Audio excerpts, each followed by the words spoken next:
thank you so much for joining me. Once again, this is coming out later than it should, this time due to personal tragedy and I guess the world being what it is right now.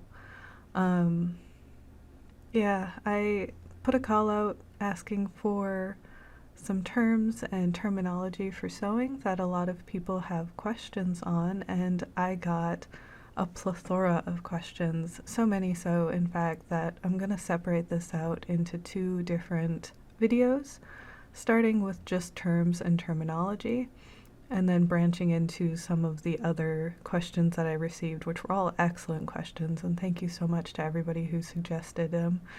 And of course, a big thank you to Bobby Joe, who was actually the person with the idea to do this. So, without further ado, Alright, I am going to jump straight into my list of symbols and their terminology and what's kind of behind them.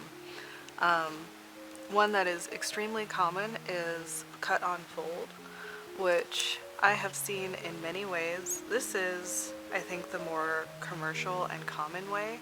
The 2 little arrows that have that 2 right angles pointing towards a line.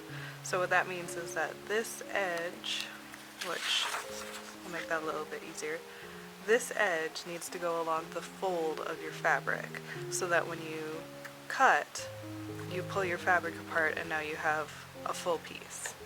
So you've got some lovely fabric. It wants you to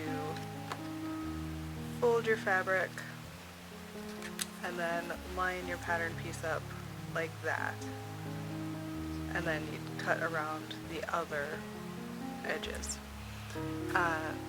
I've just seen it labeled fold, cut on fold, those arrows. I don't think I've seen anything. Oh, there is one pattern maker who uses a dashed line to indicate that that needs to be cut on the fold.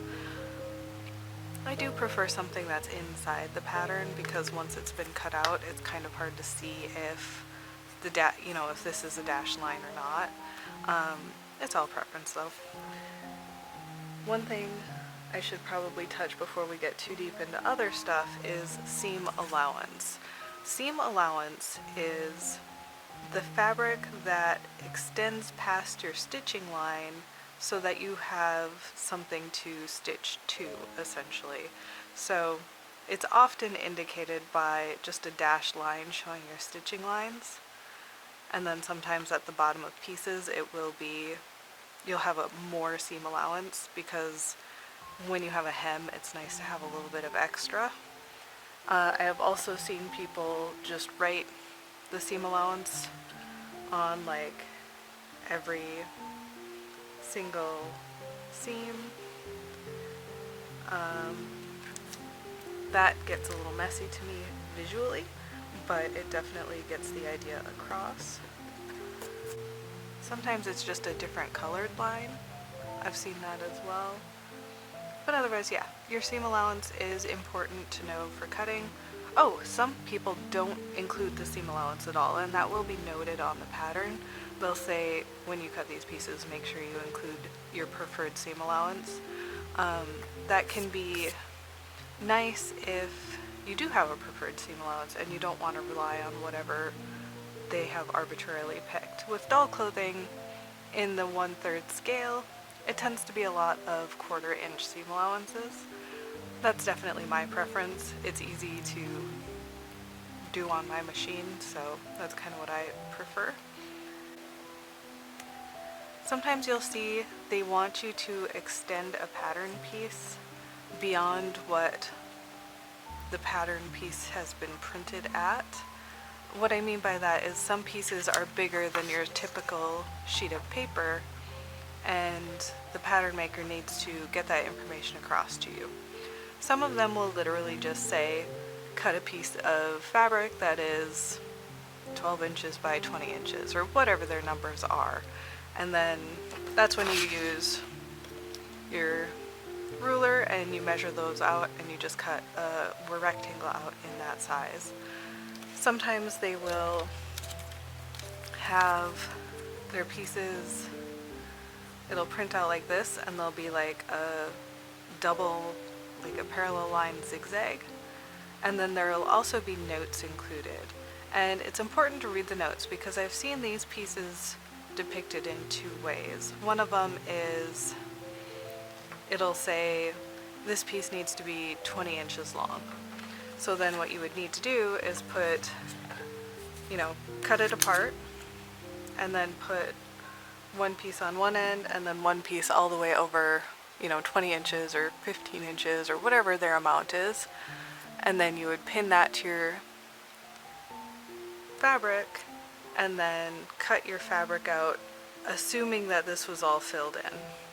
This is mostly to save paper, and here we'll bust out the fabric again to kind of show you. So it'll be like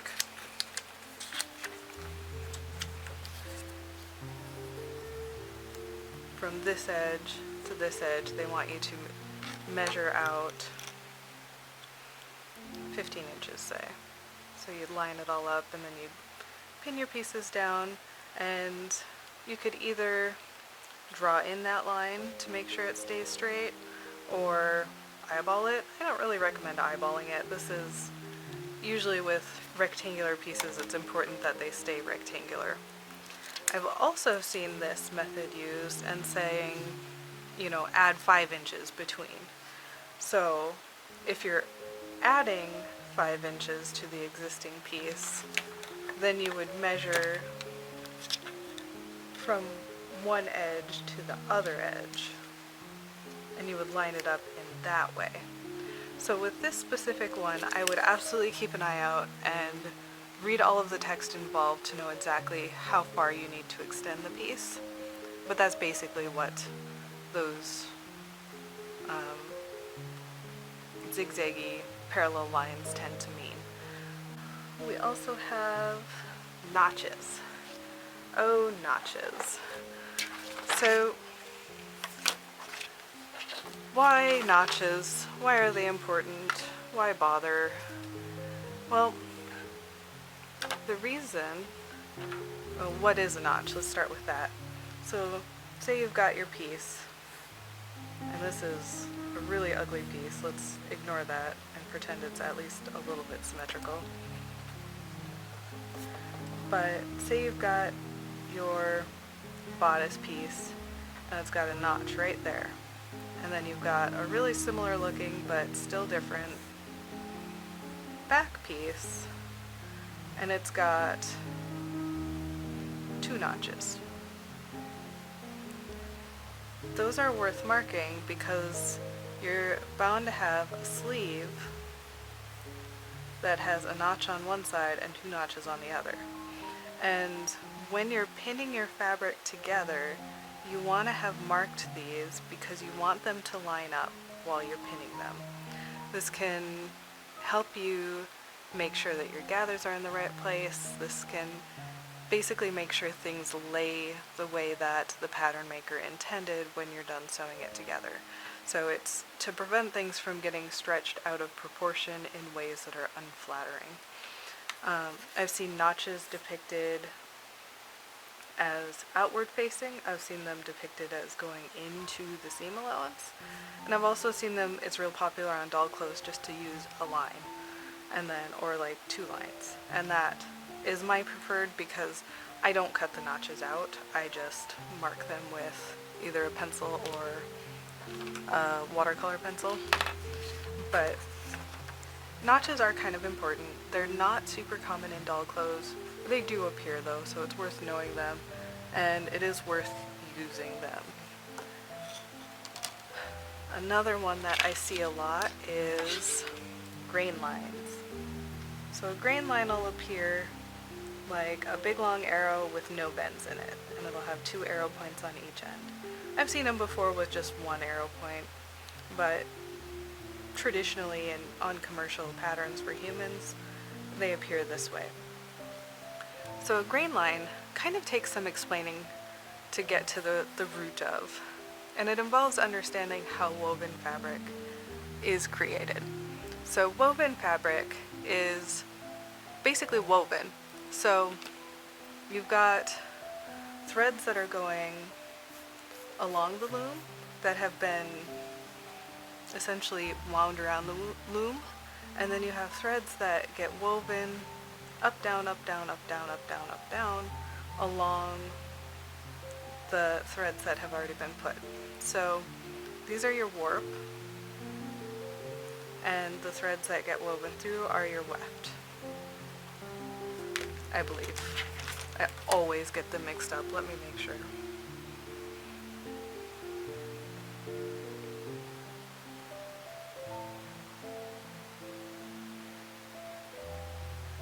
Yes, I got it right. Okay. Here, this is a better picture kind of depicting what it is from Wikipedia. The nature of woven thread is held together by alternating, going over or under based on your previous pass. Yeah, okay. Basically, this image is better at explaining it than I could do verbally. But how this relates to your grain line is usually your warp threads. They are typically the strongest threads, and you would want to lay your pattern piece on it like that, where your grain line matches your warp threads. With doll clothing, you might find it easier, to do it this way, where your grain line follows your weft threads. That's totally okay. I fudge that all of the time, though hardcore couture might have another thing to say about it. With my doll clothes, I have not seen that it is extremely detrimental. One thing that will come up is the bias, and the bias is actually the diagonal direction. And the reason the bias has importance is because this will not stretch this way or this way, unless it's made of spandex, but put a pin in that. Typically it won't stretch along either the warp or the weft threads because the threads are holding it in place, but it will stretch along the bias. It's just the nature of how materials work. And we can actually see that here because this is a typical woven, nope, this has stretch in it. Darn it, I'm gonna find a better example. This is a really basic muslin fabric, and you see it doesn't stretch that way, it doesn't stretch that way, but if you take from one corner to the next, go diagonal, it has actually quite a lot of stretch.